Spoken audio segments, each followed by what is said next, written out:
하나님 말씀은 여호수아 8장 30절부터 35절까지 말씀입니다. 구약 성경 331쪽에 있습니다. 331쪽가량의 여호수아 8장 30절부터 35절까지 말씀. 다 찾으신 줄 알고 제가 먼저 읽겠습니다. 그때 여호수아가 이스라엘의 하나님 여호와를 위하여 에발산에 한 제단을 쌓았으니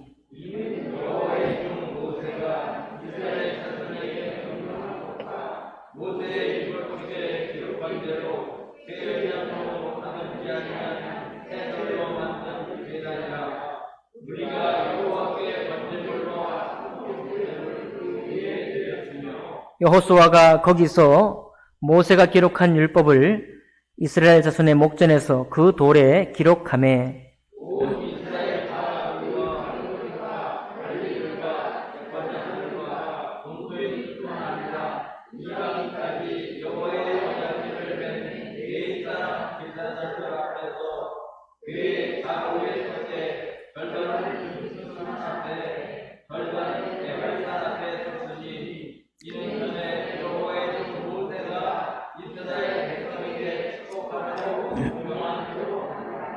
그 후에 여호수아가 율법책에 기록된 모든 것대로 축복과 저주하는 율법의 모든 말씀을 낭독하였으니 모세가 명령한 것은 여호수아가 이스라엘 온 회중과 여자들과 아이와 그들 중에 동행하는 거류민들 앞에서 낭독하지 아니한 말이 하나도 없었더라. 아멘. 말씀과 예배를 위해 기도하겠습니다.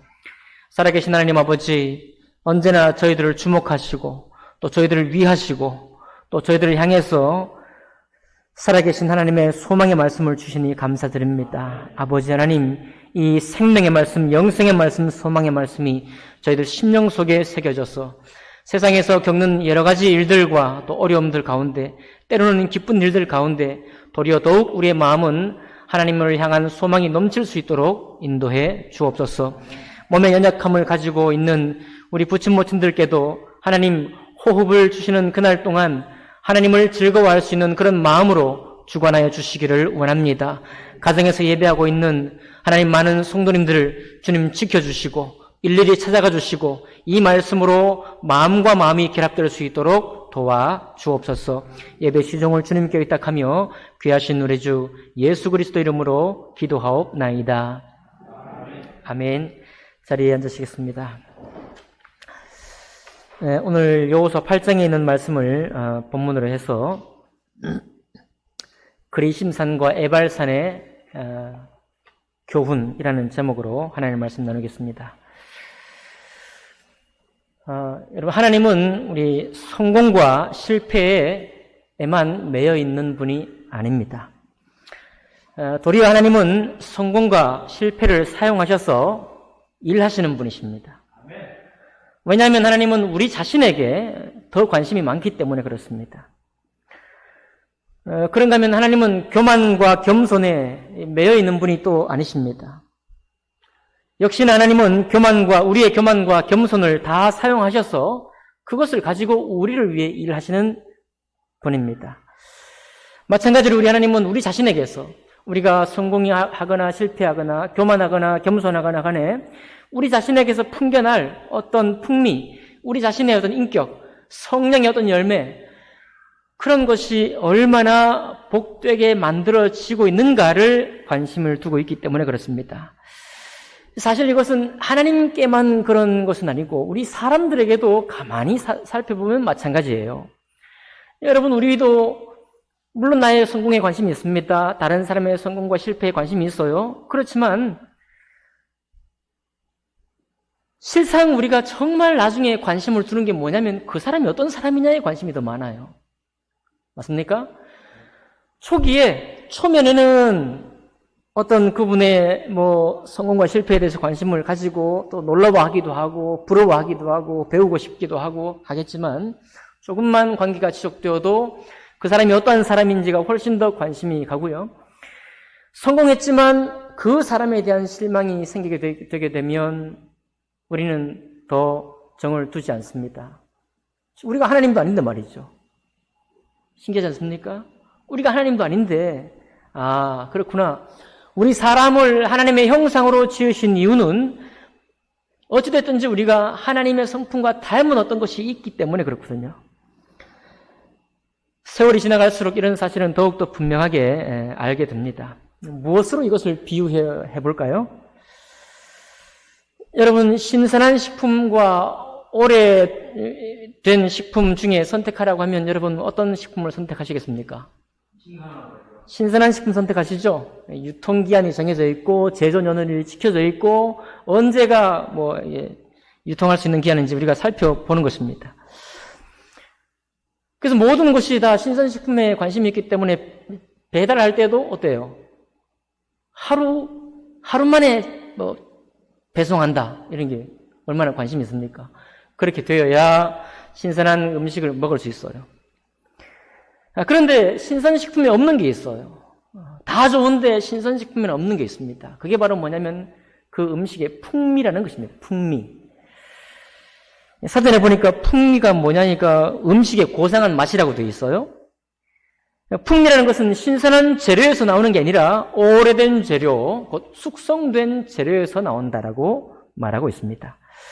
여러분 옛날에 떫은 감을 침 담궈 드셔보셨나요? 시골 분들만 압니다.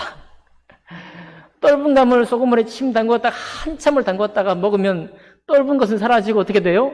도리어 단맛이 올라오죠.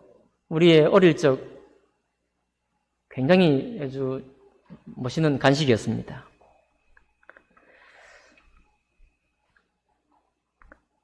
침 담근다는 거죠.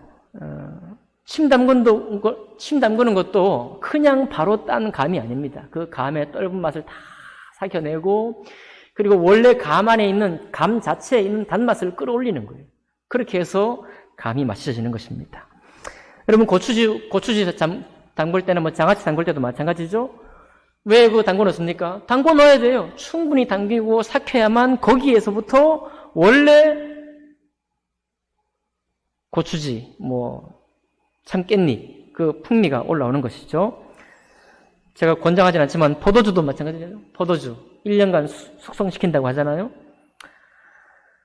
얼마나 이 숙성이 중요한지 숙성된 연수에 따라 더 그 원래 맛이 올라온다고 합니다. 그게 다 뭐냐면 그게 풍미라고 해요. 풍미. 제가 음식도 잘 못 만들면서 우리 김선홍 형제 앞에서 이게 또 이런 말 하기가 좀 낯설군요. 어쨌든 풍미라는 것은 바로 거기서 나옵니다. 워낙 이 풍미와 숙성된 그 음식의 맛이 좋다 보니까 요즘은 고기도요. 닭고기도 하루 숙성시키고 돼지고기도 2, 3일 숙성시키고 소고기는 심지어 보름까지 건조시키고 또 진공 숙성을 시켜서 고기를 먹는다고 합니다. 회도 마찬가지죠, 여러분? 회도 살아있는 화로 탁 해쳐서 먹으면 맛있긴 하지만 보통 어떻게 말합니까? 한 서너 시간 보관해 뒀다가 먹으면 맛이 더 좋다. 저 회맛을 잘 모르기 때문에 모르지만 그런 얘기 하지 않습니까? 그래요. 자, 그래서 우리는 사실 신선한 식품의 맛, 신선해야만 맛있는 그런 식품이 있고, 또 오래 숙성시켜야만 먹을 수 있는, 맛볼 수 있는 풍미라는 것이 따로 있습니다. 이 두 가지는 방향이 서로 달라요. 전혀 다르죠? 신선한 식품은 신선하게 유지해야만 가장 좋은 음식이 되고, 숙성시키거나 발효시켜서 먹는 음식은 충분히 숙성되어야만 그 맛이 제대로 나오는 것입니다. 전혀 다른 방향을 취하고 있는 거예요. 만약 여러분 잘 끓여가지고 흐물흐물 해줘야 되는 콩을 막 끓였는데 다른 것은 다 흐물흐물해졌는데 어떤 한 콩이 빳빳이 살아있어요. 그럼 우리가 어떻게 합니까? 골라내는 거예요. 그건 마냥 신선한 게 좋은 게 아니죠. 풍미를 더해야 될 때, 요리가 되어야 할 때는 요리가 되어야만 그것이 제 맛이 되는 것입니다. 오늘 제가 왜 이 신선한 식품, 풍미를 만들어내는 오래된 숙성된 식품을 말씀을 드리고 있을까요? 하나님 말씀을 잠깐 보겠습니다. 오늘 말씀 보니까 에발산과 그리심산 앞에서 이스라엘 지파들이 하나님 앞에 교훈을 받고 있습니다. 어떻게 구원받고 있어요? 자, 30절 보니까 그때 여호수아가 이스라엘의 하나님 여호와를 위하여 에발산에 한 제단을 쌓았으니, 에발산에 제단을 쌓았죠? 이는 여호와의 종 모세가 이스라엘 자손에게 명령한 것과 모세 율법책에 기록된 대로 쇠연장으로 다듬지 아니한 새 돌로 만든 제단이라 우리가 여호와께 번제물과 화목제물을 그 위에 드렸으며 라고 하고 있습니다. 사실 이 8장에 갑자기 하나님이 제단을 쌓고 에발산에다가 번제물과 화목제물을 드린 이유가 뭐냐면 이스라엘 백성이 이제 요단강을 건너서 약속의 땅에 들어갔습니다. 들어가서 제 첫 번째 전투가 여리고성 전투였죠. 그 여리고성 전투는 완전히 하나님이 하신 전투입니다. 창을 들고 찌르는 것도 아니고 방패를 가지고 막은 것도 아니에요. 오직 하나님만이 13바퀴를 돌 때 침묵했고 그 다음에 큰 소리를 질러야 했을 때 함께 한 목소리로 소리를 쳤을 때 여리고성이 일시에 지진이 난 것처럼 무너졌던 것입니다. 완전히 하나님이 하신 일이고 사람인 이스라엘 백성들이 한 일은 말씀에 순종해서 침묵하면서 여리고성을 돈 것, 그게 전부죠. 그 승리를 기념해서 하나님이 뭐라고 했는가 하면 여리고성에 들어가거든 다른 것을 취하지 말고 하나님께 드릴 것만 드리고 나머지는 취하지 말라라고 분명히 약속했고요. 만약에 그것을 취하게 되면 하나님의 손이 너희의 대적을 향해 있던 손이 너희를 향해서 진노가 있게 될 것이다 라고 경고를 한번 했습니다. 그리고 이제 여리고성의 승리를 딱 맛보고 그 다음에 어디로 올라갔을까요? 두 번째 성인 아이성으로 올라갔죠. 아이성으로 올라갈 때 정탐꾼을 딱 보내가지고 정탐해 보니까 이 형편없는 성이에요. 우리가 뭐 몇십만 대군이 올라갈 일도 없고 한 2,000명에서 3,000명 정도 군사만 보내도 저 작은 성은 그냥 우리가 무너뜨릴 수 있습니다라고 보고를 했습니다. 여호수아가 그 보고대로 3,000명을 딱 보내가지고 올려보냈는데 이스라엘 군사만 30몇 명이 죽고 오히려 실패를 하고 말았습니다. 패배를 하고 말았어요. 그때 주님이 여호수아가 이제 주님께 기도하죠. 어떻게 이런 일이 있습니까? 라고 하나님께 묻고 기도하니까 주님이 하시는 말씀이 뭐냐면 너희 가운데 범죄한 이가 있다. 너희 가운데 범죄한 이가 있다. 그래서 이 범죄한 일을 제의뽑기를 하고 찾아보니까 유다 지파 또 세라족 속에 쭉쭉쭉 들어가서 보니까 아간이라는 아버지, 자기 가족의 아버지 아간이라는 사람이 하나님의 약속을 어기고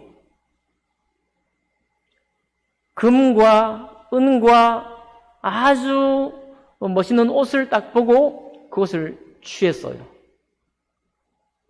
그러니까 하나님의 약속을 어겼나요? 안 어겼나요?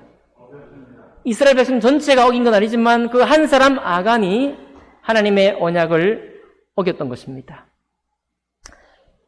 그 언약에 대해서 하나님이 징계를 하죠. 여러분 어떻게 징계합니까? 혹시 기억하시나요? 아간을 잡아서 아간의 모든 가족을 잡고 그의 가축과 그가 기르던 모든 소유물을 전부 다 가지고 아골골짜기로 데리고 올라가서 거기서 그 일가족을 멸하게 됩니다. 그런 다음에 아이성에 올라가서 온갖 작전으로 아이성을 이제 멸망을 시켜요. 바로 그 후에 오늘 읽은 말씀이 나오는 겁니다. 여호수아 8장 30절부터 나오는 거예요. 그러니까 하나님은 오늘 이스라엘 백성에게 두 번의 승리가 있었고 한 번의 뼈아픈 실패가 있었지만 그 뼈아픈 실패는 언약을 어겼기 때문이었다는 것을 알고 있는 이스라엘 백성 앞에 뭔가를 지금 선포하기를 원했던 것입니다. 그렇게 하면서 뭘 했어요? 33절 보니까 온 이스라엘과 그 장로들과 관리들과 재판장들과 본토인뿐 아니라 이방인까지 여호와의 언약궤를 맨 레위 사람 제사장들 앞에서 궤의 좌우에 서되 절반은 그리심산 앞에 절반은 에발산 앞에 섰으니 이는 전에 여호와의 종 모세가 이스라엘 백성에게 축복하라고 명령한 대로 함이라. 자, 오늘 사진 자료 좀 띄워줄 수 있을까요? 네. 산 보이시나요? 네. 자, 세겜이라는 그 마을이 있습니다. 여러분, 세겜도 창세기 아주 여러 번 나오는데요. 한쪽 언덕같이, 이스라엘 사는 별로 그리 높은 산이 없습니다. 한쪽 언덕같이 솟아있는 산이 에발산이고, 그 반대편에 골짜기, 세겜이라는 골짜기를 사이에 두고 아주 가까이 붙어 있는 산이 그리심산인 거예요. 그러니까 이스라엘 백성 12지파 가운데 6지파씩 묶어서 유다를 대표하는 6지파는 그리심산 앞에 세우고, 나머지 납달리 지파와 같은 그 6지파는 에발산 앞에 세워요. 이 절반씩 딱 그 앞에 세워놓고, 그리고 이제 선포하는 것입니다. 뭐를요? 말씀을. 하나님의 말씀을 선포하는데 34절에 어떤 말씀이냐? 그 후에 여호수아가 율법책에 기록된 모든 것대로 뭐를? 축복과 저주하는 율법의 모든 말씀을 낭독했다고 그래요. 말씀하고 있습니다. 자, 그래서 에발산 앞에서는 이제 저주의 말씀을, 또 그리심산 앞에서는 축복의 말씀을, 그건 아니고요. 에발산 앞에 6지파 세워놓고 그리심산 앞에 6지파 세워놓고 모세가 축복과 저주의 말씀을 함께 낭독하는 겁니다. 공중에 앞에서 낭독하는 거예요. 다만 이제 워낙 우리가 아는 들은 바대로 에발산은 저주의 산이고 그리심산은 축복의 산이라고 말하니까 마치 에발산은 저주의 산이고 그리심산은 축복의 산이다 그렇게 이해를 하는데, 또 어떤 사람은 그 봐라, 에발산에 가보니까 거기 수풀이 우거져 있더라. 과연 축복의 산이구나. 에발산에 가보니까 황량하더라. 역시 이 산은 저주의 산이구나. 그렇게 말하는 사람도 있습니다. 그러나 오늘 이 말씀의 큰 뜻은 내가 축복받으려면 어디 가야 되느냐, 여기에 있는 게 아닙니다.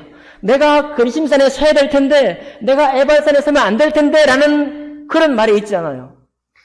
여러분, 하나님은 축복과 저주 이 둘 모두를 우리에게 허락하시는 분이십니다. 아멘 합시다. 아멘. 여러분, 저주 원하지 않으시죠? 하나님의 징계 원하지 않으시죠? 실패 원하지 않으시죠? 그러나 우리가 원하지 않는다고 해서 이런 것들을 우리가 경험하지 않을 수는 없습니다.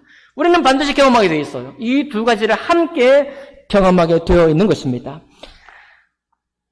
그런데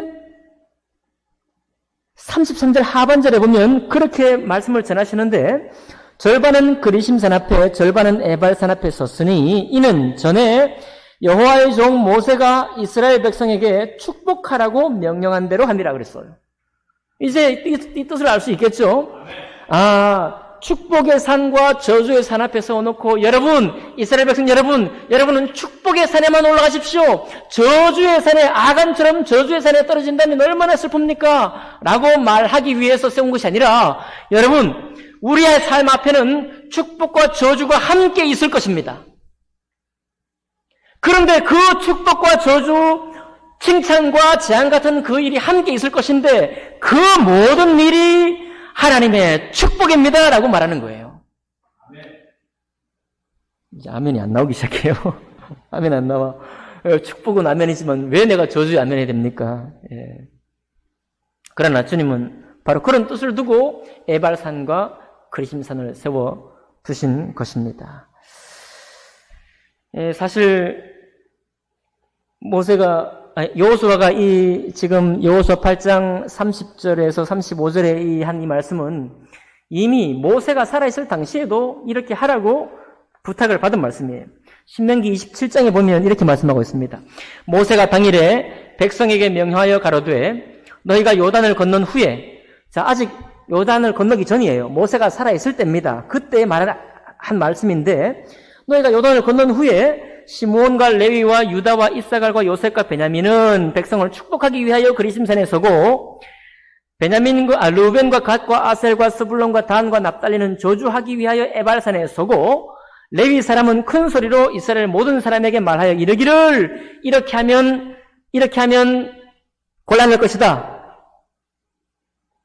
모든 백성은 그 말씀을 듣고 아멘 할지니라 하고 아멘했습니다. 그 12번이나 아멘 하는 거예요. 그것이 신명기 11장에 27장에 나와 있습니다. 그 전에 신명기 11장에도 또 나와 있어요. 너는 그리심산에서 축복을 선포하고 에발산에서 저주를 선포하라. 야, 이 말씀만 보면 그리심산 위에 올라간 것 같습니다. 그죠? 에발산 위에 올라간 것 같아요. 오늘 이 말씀, 여호수아 이 말씀 보니까 위에 올라간 것이 아니라 그 앞에 세워두고란 말이에요. 120만 되는 이스라엘 백성들을 그 앞에 세워두고, 절반은 그리심산 앞에, 절반은 에발산 앞에 세워두고 그 한가운데로 여호수아가 선포하기를 축복과 저주의 말씀을 선포하고 있는 것입니다. 여러분, 지난 우리 목요일 아침에 문자 보내드렸는데 기억나시죠? 젊은 자들아, 장로들에게 순복하고 겸손으로 너희 허리를 동이라. 하나님은 교만한 자를 대적하시되 겸손한 자들에게는 은혜를 베푸시느니라. 젊은 자들아, 하나님의 능하신 손 안에서 겸손하라. 때가 되면 너희를 높이시리라. 자, 그 말씀도 우리가 어릴 때 이 말씀 받을 때는 교만하면 안 되지. 사람이 교만하면 말이지, 너 싫어할 거야. 교만하면 찍힐 거야. 이렇게 말할 수 있는 거죠. 그러나 우리의 인생을 돌아볼까요? 아니면 지금 우리의 걸음을 돌아볼까요? 우리가 교만하지 않았던 적이 있나요? 겸손하지 않았던 적이 있나요? 우리는 교만했고 겸손했습니다. 지금도 우리는 때로 교만하고 때로 겸손해요. 바로 이 교만과 겸손 이 두 가지를 주님이 함께 사용하셔서, 그러나 하나님 앞에서 우리가 겸손될 것을 말씀하고 있는 거예요. 하나님 앞에서. 그렇다고 우리가 겸손의 말씀을 받는다고 해서 주님 앞에 우리가 교만된 일이 없느냐? 그렇지 않습니다. 하나님은 우리가 교만될 때 교만에 상응하는 값을 우리에게 치르게 하십니다. 우리가 아프게 하는 거예요. 아픔을 겪었다고, 실패를 겪었다고 이것이 나에게 저주나 재앙이 아니라 그 아픔을 보게 하셔서, 똑똑히 보게 하셔서 주님의 말씀, 겸손의 말씀으로 우리를 인도하시는 것입니다. 여기 축복과 저주도 마찬가지예요. 물론 여러분, 아간이라는 사람은 다시 기회는 얻지 못했습니다. 그러나 아간이 고백했어요. 다 가져가지 말라고 하는 그곳에서 내가 보고 탐심이 일어나서 그것을 내가 취했습니다라고 고백을 했습니다. 하나님은 이스라엘 공동체 전체를 향해서 약속을 했어요. 너희가 나에게 바친 물건을 너희가 다시 손대지 말라. 손을 대는 날에는 나의 진노가 너희를 향할 것이다. 왜 그렇습니까? 하나님이 하신 일에 하나님께 대한 감사를 드렸는데 그 일부를 내가 다시 가져가는 것은 하나님이 아까워서가 아니라 하나님을 향한 마음이 이미 무너지고 있던 거예요. 하나님을 향한 마음이 무너지면 그 사람에게 불행인 것입니다. 그것을 우리 주님이 알기 때문에 가져가지 말라고 한 것이거든요. 근데 아간이 그 일을 했습니다. 아간이 하나님 앞에 교만을 행했어요. 그러니까 아간이 행한 한 사람의 교만이 이스라엘 공동체 전체를 아이성에서 패배하게 만들고 실패하게 만든 거예요. 그것을 하나님이 딱 보여주시는 겁니다. 예로 삼아 보여주시는 거예요. 6지파, 12지파를 다 세워놓고 그 기억이 생생하게 있는 이스라엘 백성들 앞에 이 말씀을 선포하는 겁니다. 여러분들아, 하나님 말씀을 순종하고 그분의 말씀을 높일 때 이것은 우리에게 축복이 될 것이다. 아멘하라, 아멘하라, 아멘할지라. 아멘하면, 그리고 순종하면 축복이 될 것이다. 그러나 아멘하지 못하고 순종하지 못하게 된다면 그 값을 치르게 될 것이다. 반드시 치르게 될 것이다. 똑똑히 치르게 될 것이다. 그런 이야기를 하는 겁니다. 근데 여러분, 우리가 이제 좀 성숙하게 이 말씀을 받기 원합니다.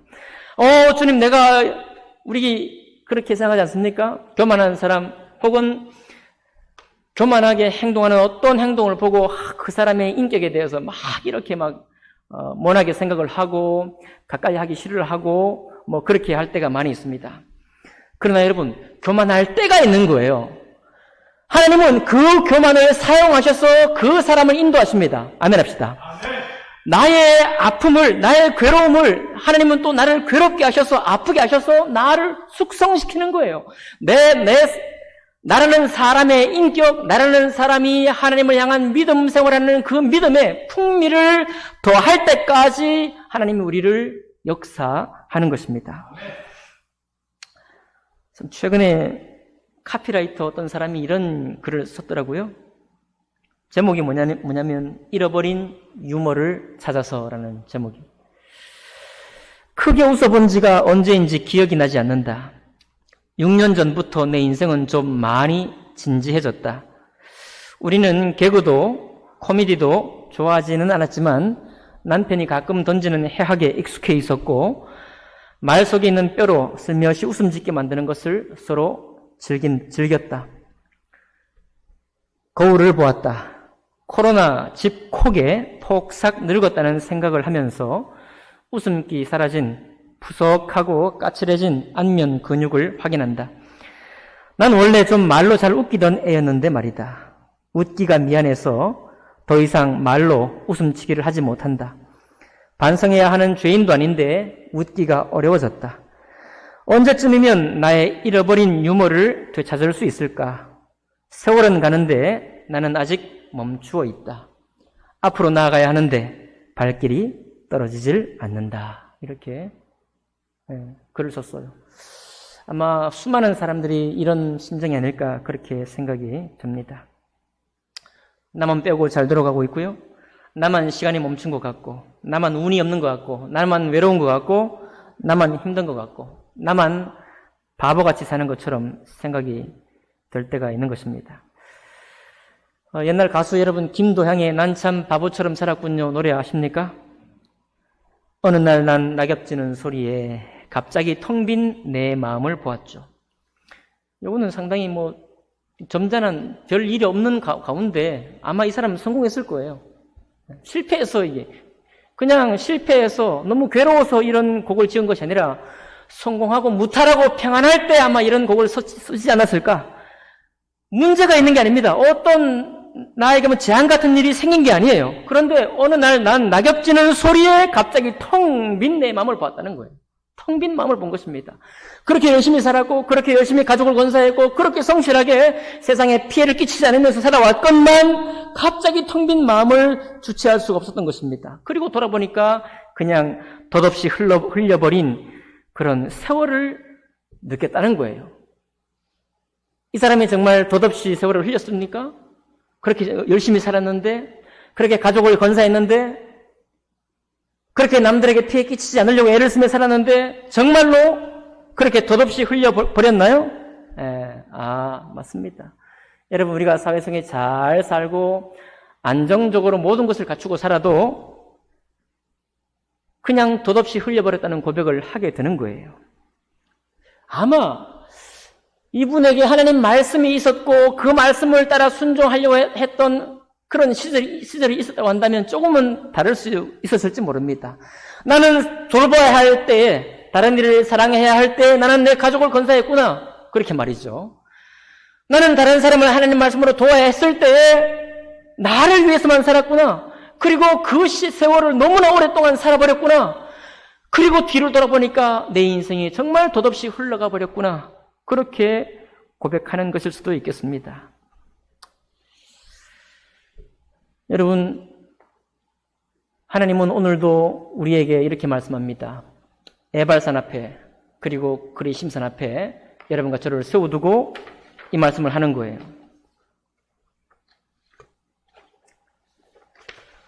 축복과 저주가 우리 앞에 있습니다. 여러분과 제가 아무리 열심을 내고 정말로 성공하기 위해서, 정말로 이 간절한 목표를 따라서 이루기 위해서 살아간다고 할지라도 우리에게 하나님의 때를 따라 허락되는 축복과 저주, 성공과 실패를 막을 수는 없습니다. 그러나 여러분 기억하시기 바랍니다. 우리가 그렇게 눈물 흘릴 때, 괴로움에 아파할 때, 또 심지어는 아주 멸망했을 때, 그럴 때에도 하나님은 바로 여러분과 저를 위하고 계십니다. 그때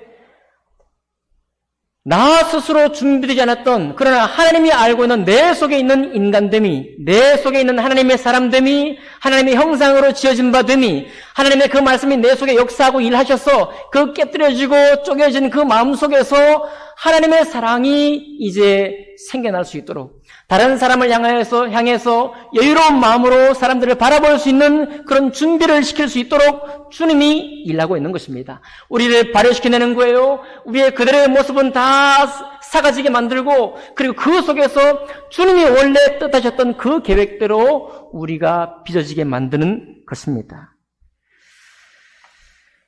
여러분 오늘 말씀을 보니까 어떻게 되어 있어요? 31절 보니까 이는 여호와의 종 모세가 이스라엘 자손에게 명령한 것과 모세 율법책에 기록된 대로 쇠 연장으로 다듬지 아니한 새 돌로 만든 제단을 세웠다고 했어요.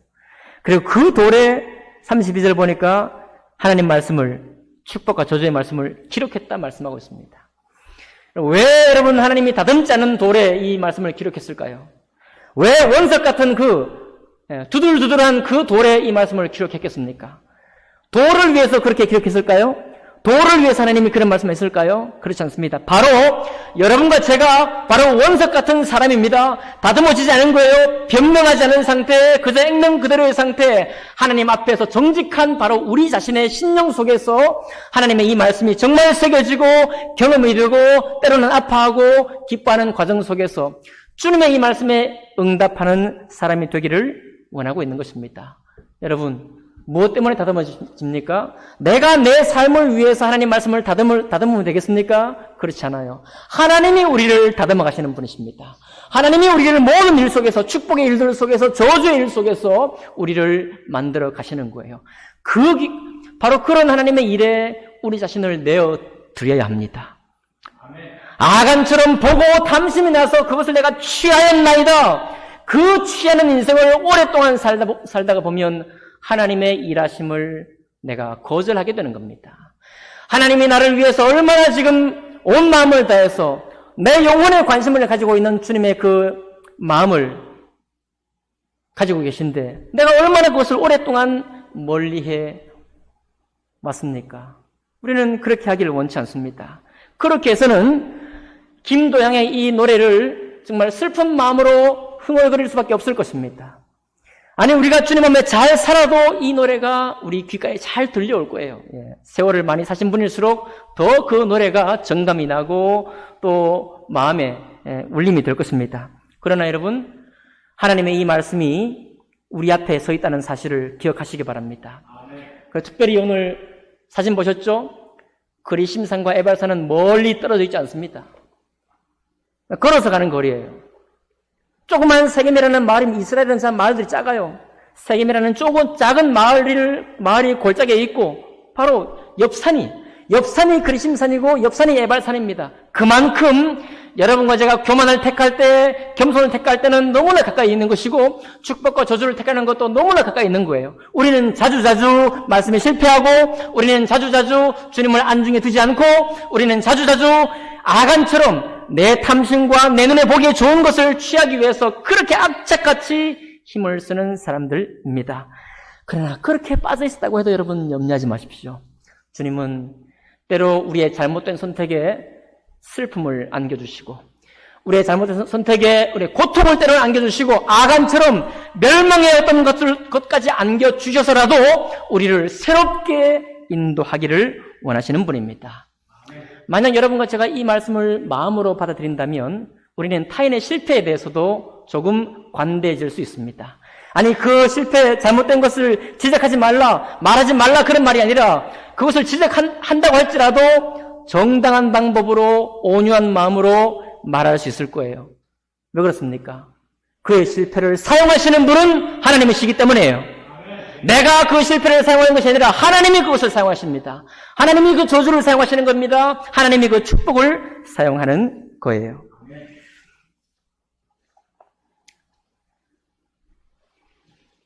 아간은 반석이 될 수 없는 것을 자기 반석으로 삼았습니다. 영어 찬송에 이런 찬송이 있습니다. 모든 반석, 내가 의지할 모든 반석은 전부 다 의지해보니까 의지할 때마다 전부 다 늪이었다. 늪. 땅처럼 나를 단단히 붙들어주고 나를 지지해줄 것만 같았던 것이었지만 밟아보니 늪이었다. 밟아보니 영어 찬성이 이렇게 되어 있어요. All other ground is sinking sand. 꺼져가는 모래였다. 이거. 여러분 모래 시북이란 말 아십니까? 모래 늪. 쭉 발이 들어가는 것입니다. 아무리 땅처럼 보이고 지면처럼 보였지만 그것을 쭉 밟으면 밟을수록 빠져들어가는 거예요. 끌려 들어가는 것입니다. 무엇이? 세상의 모든 것이. 아간이 바라봤던 그 모든 것을 바라보는 사람들은 이것을 경험하게 될 것입니다. 여러분, 반드시 경험하는 거예요. 만약 그것을 경험하지 않는다면 죄송합니다. 하나님께 버림받은 사람이에요. 하나님 앞에 택함 받았기 때문에 우리가 주님이 선택하지 말도록 한 것을 선택할 경우에 아픔을 경험하게 됩니다. 괴로움을 경험하게 하는 거예요. 슬픔을 목격하게 만드는 것입니다. 그것은 그 자체가 나에게 저주가 아니라 그것을 바라볼 때 우리가 깨닫게 되기 때문에 그렇습니다. 그래서 여러분과 제가 어떤 시절에 있든지 하나님이 우리를 축복하시는구나라는 것을 오늘 믿음으로 고백할 수 있는 거예요. 여러분, 나는 항상 그리심산에만 서기 원하십니까? 나는 결코 에발산에는 서지 않길 원하십니까? 포기하십시오. 포기하십시오. 우리는 그리심산에도 섰다가 에발산에도 서게 될 것입니다. 그것도 순전히 나의 의지대로 나의 최선을 다한 선택을 따라서 그렇게 서게 될 겁니다. 그러나 기대하십시오. 그리심산 앞에 서서 아멘하고 서서 축복을 경험을 하기도 할 것입니다. 에발산 앞에 아멘하지 않고 이 말씀을 거절하고 내 원하는 것을 선택해서 뼈저린 눈물을 경험하기도 할 것입니다. 그러나 그것은 결코 끝이 아닙니다. 그건 저주가 아니에요. 바로 그 사실 앞에 주님이 얼마나 신실한 분인지 우리가 다시 고백하게 되는 것입니다. 정말 하나님은 크신 분이시구나. 많은 사람들이 나에게 손가락질을 할지 모르는 그런 일을 보면서도 하나님은 크신 분이시구나. 나의 멸망 가운데서도 나를 건져내시기를 원하시는 분이시구나. 그래서 여러분, 이 하나님 말씀이 다듬어지지 않은 돌에 새겨지고 보이지 않는 주 예수 그리스도가 우리의 주님이신 것입니다. 모든 반석은 전부 다 가라앉는 모래 늪이로 돼 오직 주님과 주님 말씀만은 우리의 영원한 반석이신 것입니다. 여러분, 우리가 살아가면서요, 저 에발산 앞에 그리심산 앞에 있을 때 오늘 마지막 말씀은 뭐라고 하겠습니까? 35절, 34절.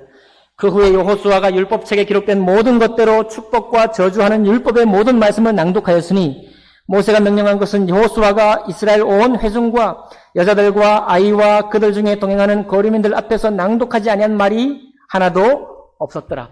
철이 난 어린이나 철이 나지 않은 아이들이나 그리고 이스라엘 백성이 아니라 할지라도 모든 사람에게 들려주도록 낭독했습니다. 그리심산과 에발산이 중요한 것이 아니라 그리심과 산과 에발산 사이에는 그 공간, 그 온 공간에 하나님 말씀이 낭독으로 울려 퍼진 거예요. 누구를 통해서? 누구를 향해서? 거기에 써 있는 이스라엘 백성의 심령들을 향해서 너희 속에 굳건히 세우실 것은 바로 하나님의 말씀이다. 이 말씀을 따라 복의 길을 가고 때로는 아픔을 겪기도 하면서 주님의 축복 가운데 살라. 그렇게 주님이 오늘 선포하고 있는 것입니다. 그러니 여러분, 너무 어려움을 당했다고 너무 슬퍼하지 마십시오. 우리가 당하는 어려움은 비단 꼭 내 죄 때문은 아닙니다. 아시죠? 이유를 알 수 없는, 이유를 알 수 없이 어떤 때에 가둬놓을 수도 있습니다. 여러분, 숙성시키는 포도는 스스로 하는 일이 아무것도 없습니다. 포도는 그냥 둥그라니 거기 있는 것 뿐이에요. 그걸 숙성시키는 것은 효모가 와서 삭히고 가스를 만들고 하는 일입니다. 여러분과 제가 할 수 있는 일이 아무것도 없어요. 사실 우리는 최선을 다하지 않습니까? 그렇죠? 이 세상 살기 위해서 우리가 얼마나 최선을 다합니까? 그냥 최선을 다할 수 있는 것 뿐입니다. 그 나머지 어떤 일도 할 수 없어요. 그러나 그 시간 동안 주님이 일하신다는 사실을 기억하십시오. 그리고 그 일은 나에게 재앙으로 마침이기 위해서가 아니라 나를 축복하기 위해서 나를 거기에 덩그러니 내버려 두고 있다는 사실을 믿으시기 바랍니다. 기도하겠습니다.